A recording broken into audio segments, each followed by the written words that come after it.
ఇప్పుడు ఆయనకు లేడీకి లేచిందే పరగాని కేటీఆర్ ఏదనుకుంటే అదే అనుకుంటాడు. కల్వకుంట్ల రాజ్యాంగం అనుకుంటుండు.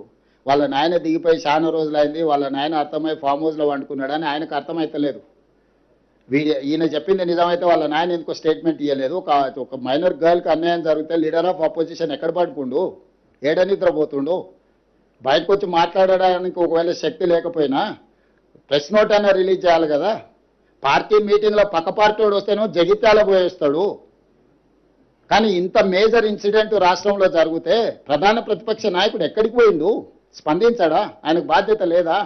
మీరు ఎప్పుడన్నా అడిగినరా ప్రతిపక్ష నాయకుడు ఏం చేస్తున్నాడు? ఒక మైనర్ గర్ల్కి ఇంత అన్యాయం జరిగితే స్పందించాలి, ఆ బాధిత కుటుంబానికి అండగా నిలబడాలి ప్రతిపక్ష నాయకుడు.